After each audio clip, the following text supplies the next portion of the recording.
We have so many stories in our lives, but our stories are not always heard. On the Hear My True Story podcast, we tell our own true stories. Before the white car parked, our head teacher had scattered. Looking at him, I could only see his tie that was flying backwards, waving at us, and he disappeared in thin air.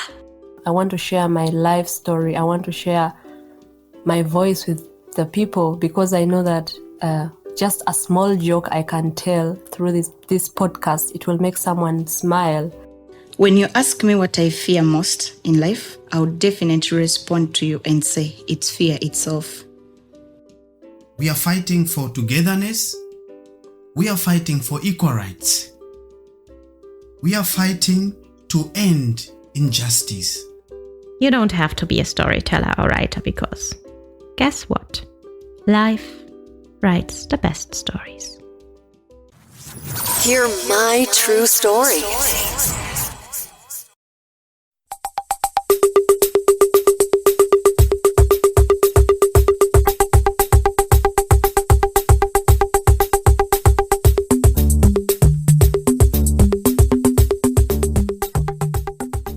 Welcome to Hear My True Story Kampala Season 1, where we tell true stories and have conversations about real-life experiences with non-storytellers and storytellers from Uganda. Hear My True Story Kampala is a joint project between Hear My True Story podcast and Omuti Creative, an organization in Uganda. Omuti Creative is an arts organization that provides safe and free learning spaces for creative arts, educational support, and cultural exchange opportunities to children and youths in Uganda.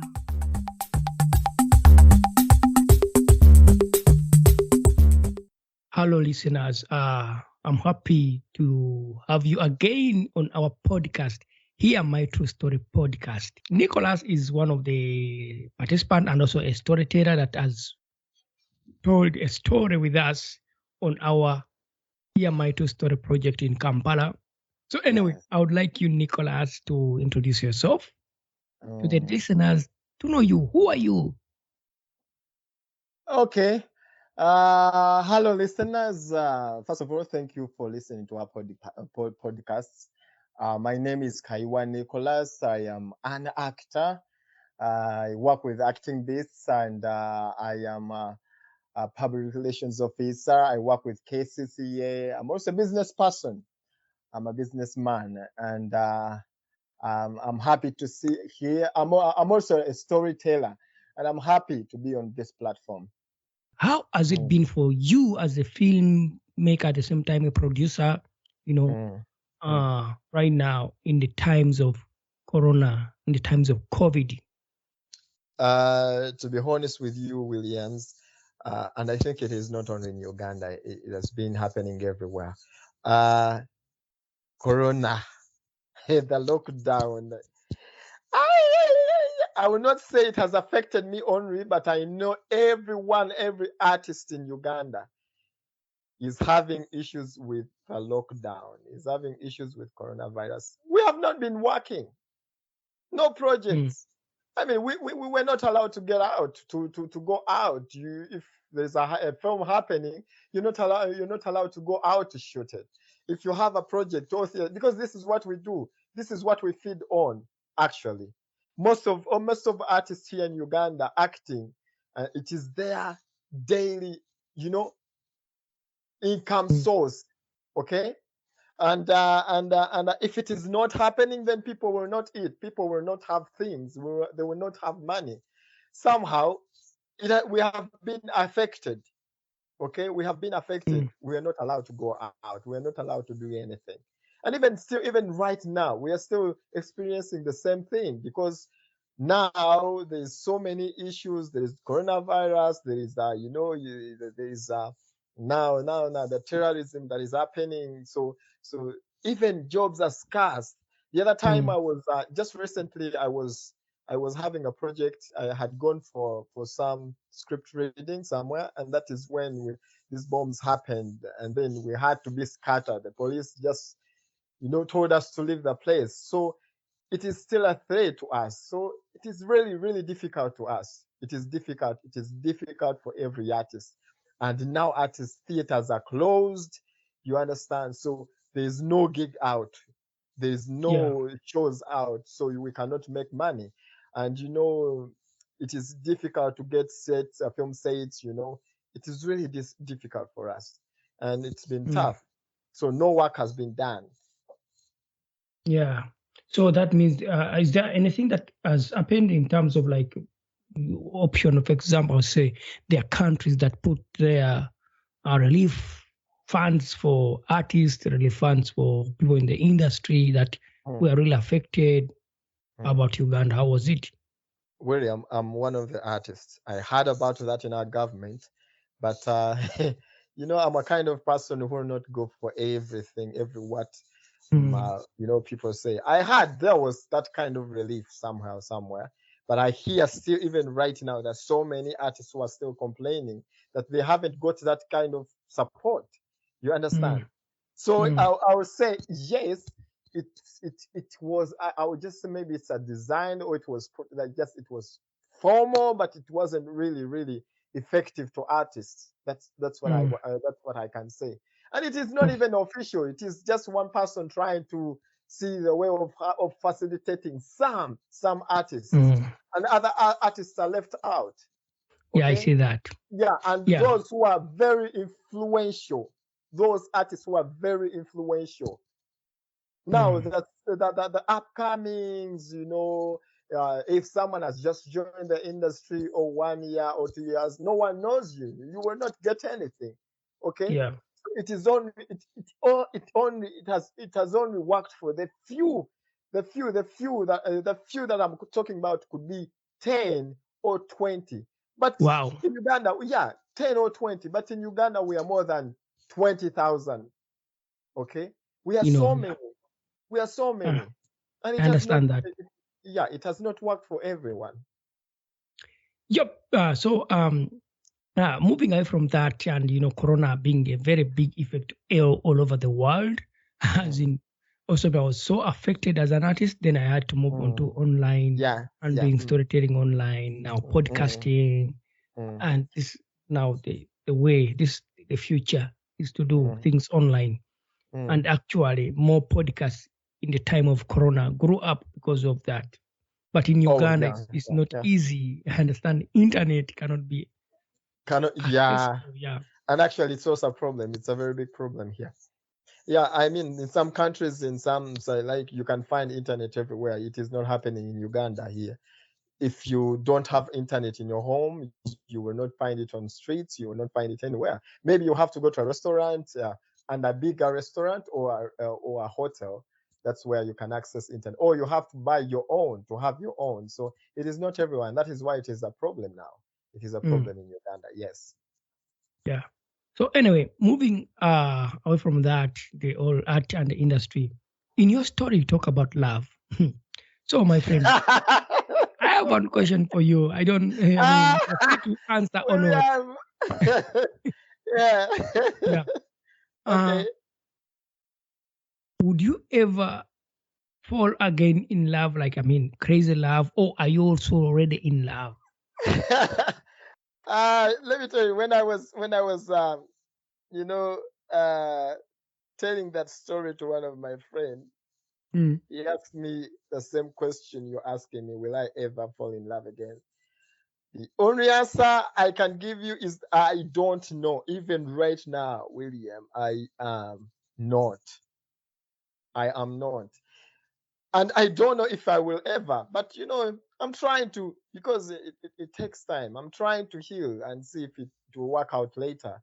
But as of right now, I'm much more focused on now business, working and having money and all that. So things with love, William, no. That road, no. That's surprising. That was my first time. So first time, and then you get disappointed in your first time. I mean, there's no way, man. There's I, no I way. I can understand when someone falls in love, the first love, and then you really you're heartbroken. Yeah, It's hard to yeah, get back. Yeah, yeah, and yeah. I don't know about you whether you believe that there's someone for you there, or you feel like no, I am happy where I am. Well, let me tell you, there's so many people that have told me those kind of stories, that kind of thing, There's someone who is designed for you. There's someone out there. Well, I understand, maybe. When I put it in God's context, maybe, yeah. But Mm, I don't think so right now. If because even when I fall in love again, it will be very hard to trust. It will be mm, very hard for me to trust, because let me tell you something.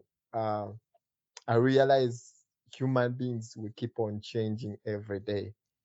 And now trust is going to be my main issue in my relationship. And I'm scared about it. But yeah, that's what it is. That's what it is.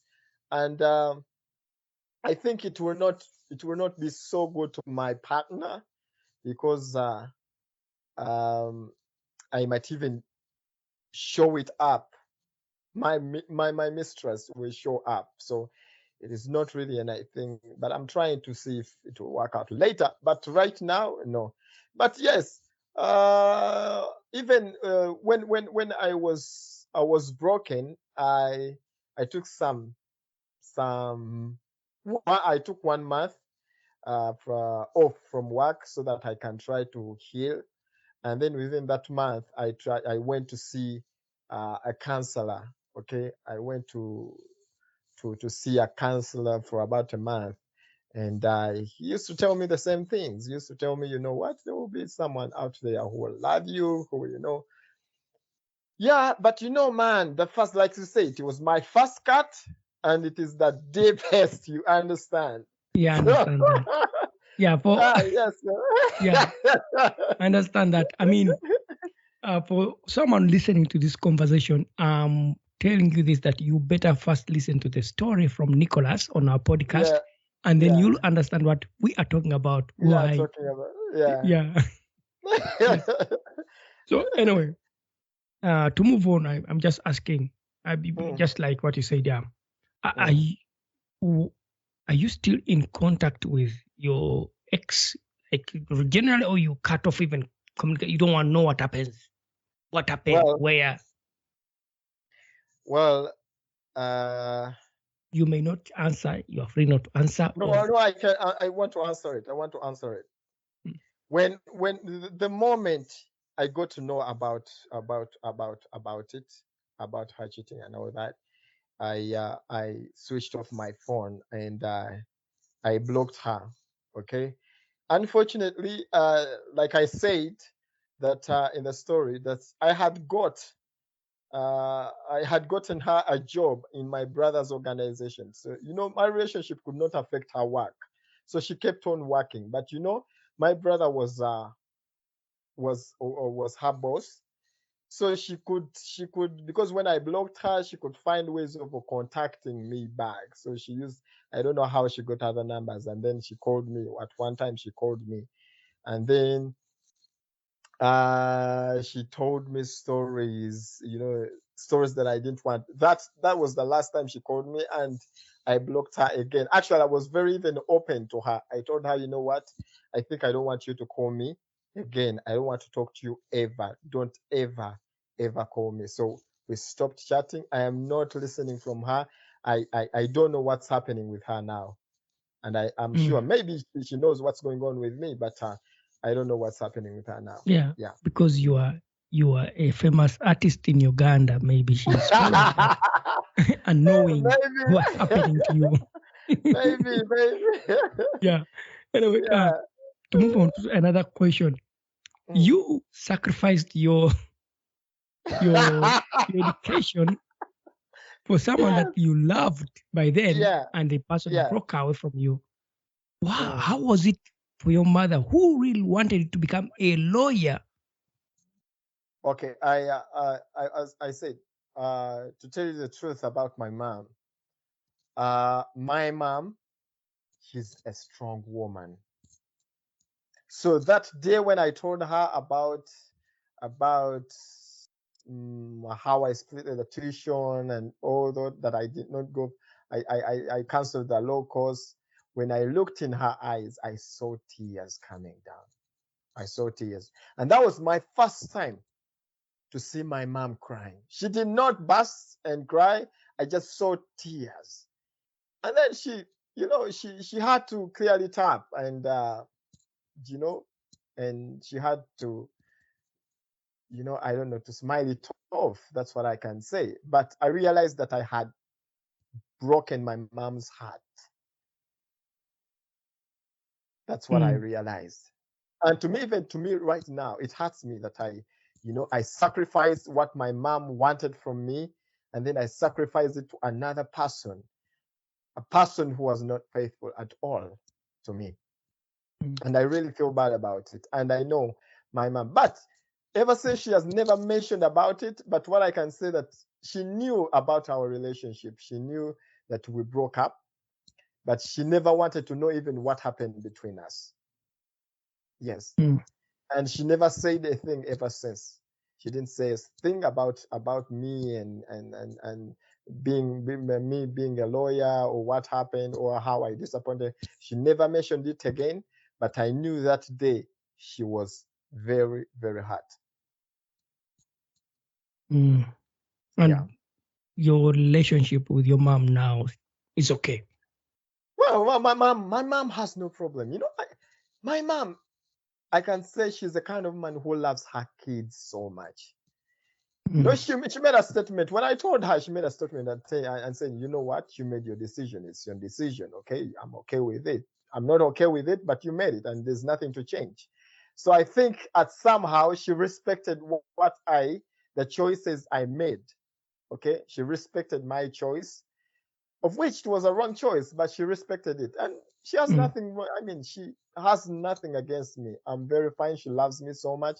She's a kind of mom. She's a loving mom. She keeps on, even right now that I'm a grown up person, I have my own home, like any other, like I said, I'm the last born. But even my elder brothers and sisters, she keeps on calling them every day to check on her kids. So she's a loving mom. So she has nothing against me. She loves me so much, and she keeps on telling me that. She loves me so much.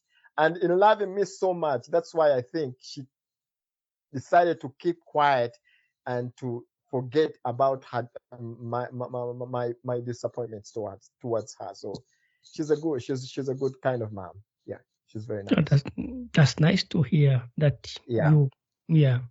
Anyway, to conclude our conversation, I would just like to ask you, or maybe one Yeah. more last thing. Is there Yeah. anything else you would want to share with our listeners on the podcast that maybe we haven't had a chance to talk about yet? Well, I think what I would love to tell my our listeners is that these are the I think my story is not different from anyone. There's so many people that have experienced this kind of story that I have experienced, and people uh, choose to keep quiet, choose to stay silent about their stories and experiences. But somehow, I think it is best to speak out, to speak them out, to talk about them. That is the only way some people get to. Because me, I took a month not talking to anyone, not disclosing my story, disclosing what happened to me and in my relationship. And it kept on hurting and haunting me. You know, I could not, there was no any single day I didn't cry in that month about this relationship. I closed myself in and I did not open up. And the more I kept quiet, the more I was more hurt.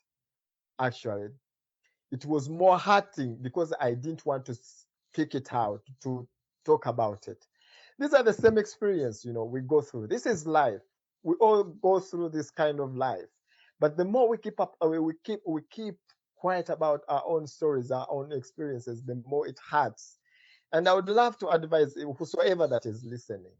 Let's try to let's make it a habit to talk about our own stories, our own experience. This is the only way that we can heal. Recently, I listened to my fellow storyteller, one of my, she's a great artist. She, until when she talked about her own story, that is when she forgave her dad. You understand? Until when she talked about it, that's when she forgave.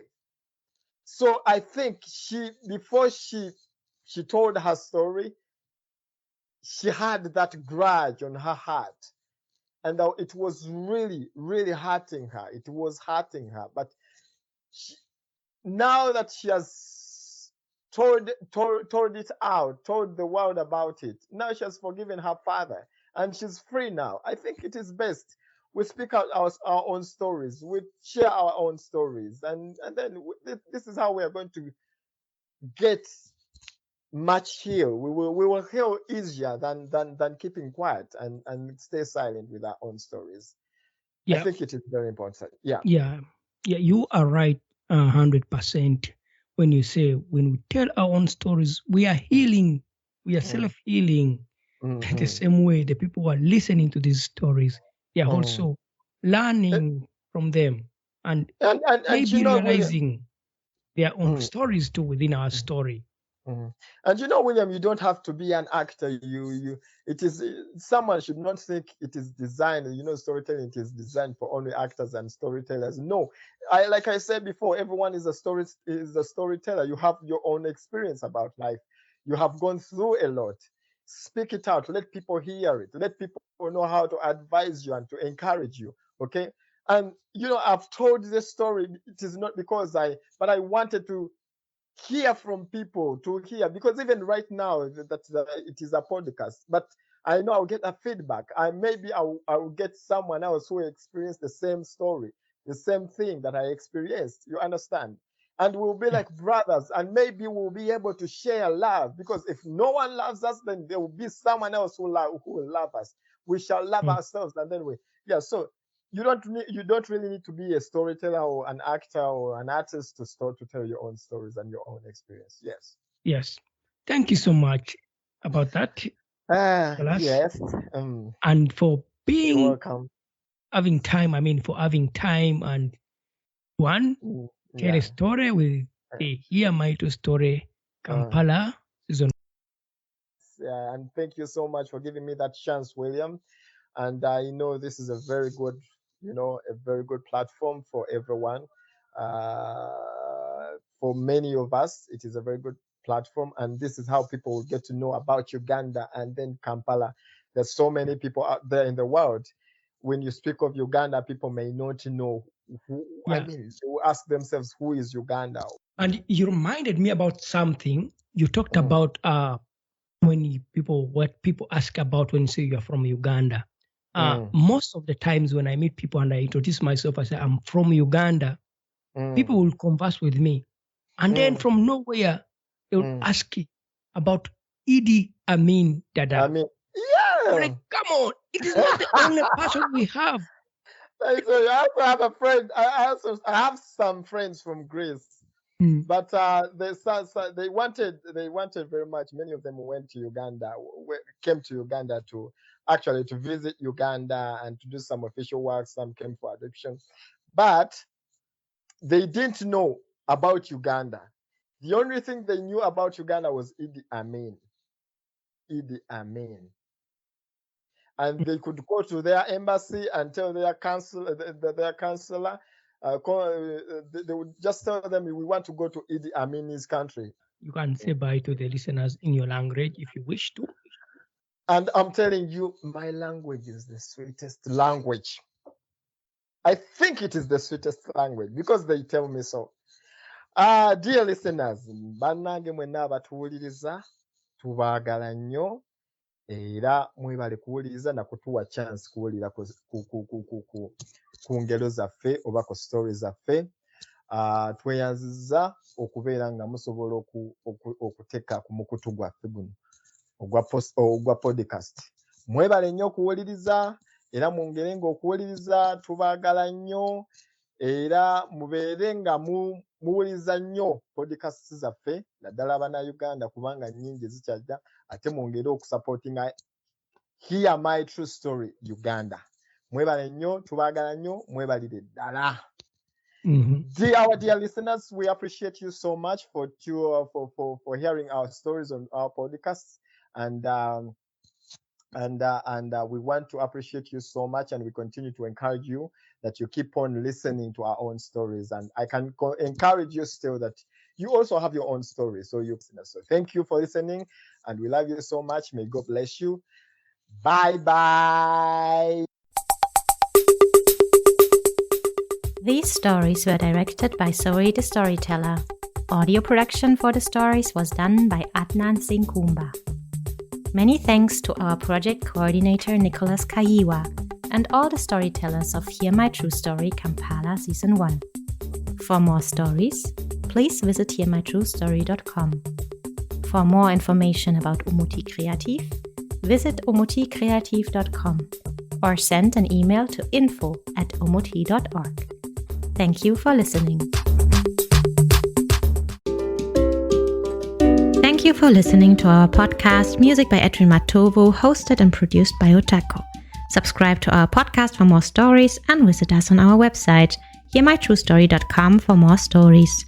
All the links are listed in the show notes of this podcast.